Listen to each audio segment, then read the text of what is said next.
كده ازيكم يا بنات، عاملين ايه؟ النهارده عامله لكم الفيديو بتاعي عن الطقم الاستانلس. شوفوه. دوت عباره عن 10 قطع، 5 حلل والغطيان بتاعتهم، وده الماركه بتاعتهم. وديت مكتوب عليها هنا ميد ان تركي، وهنا مكتوب الاصلي.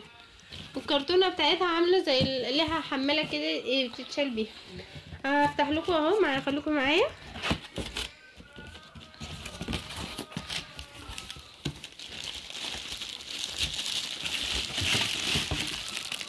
دي الحله الكبيره بتاعتنا.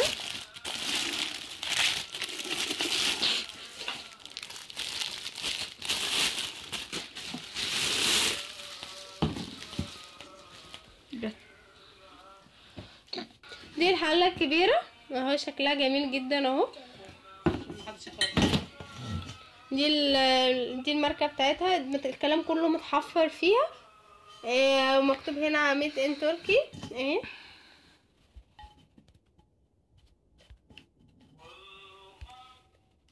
وهنا 10/18. اي ماركه، اي طقم ستانلس مكتوب عليه 10/18 بيبقى منها نضيف جدا على فكره. ودي السمك بتاعها، ده شكل ايديها. بس ده شكلها جميل جدا اهي.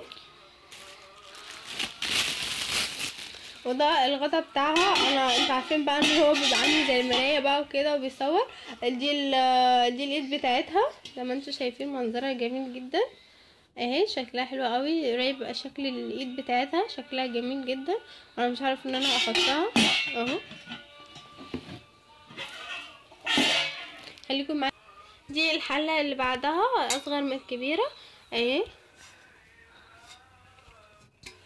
الايد بتاعها اهي برضو، ده الغطا بتاعها.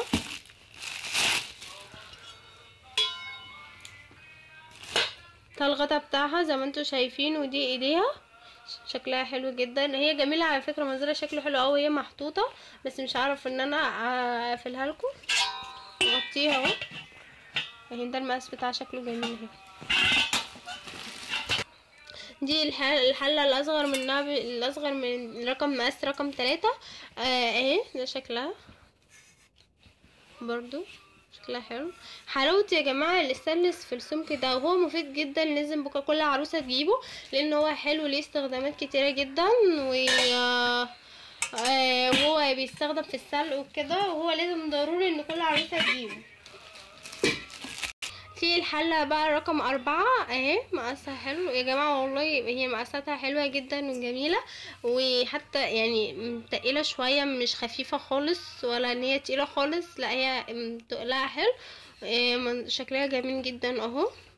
انا عجبني اول ما شكلها، يا ريت تعجبكم وتقولوا لي برده ايه رايكم فيها اهو. ده الغطا انا مش رضيت اشيله من الكيسه بتاعته اهو. دي الايد بتاعتها، ده شكله كده، شكلها حلو قوي زي ما انتم شايفين، جميله. شوف الحله اللي بعد دي، الحله اصغر واحده اهي، شكلها زي ما انتم شايفين. الغطا بتاعها اهو.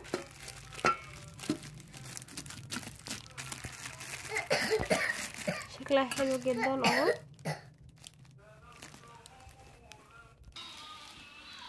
ده شكل الحله معانا اهي، شكلها جميل جدا. الطقم ده يا بنات كان عامل له 1750، ويا ريت يعجبكم وتقولوا لي رايكم ايه في الكومنتات. والسلام عليكم ورحمه الله وبركاته.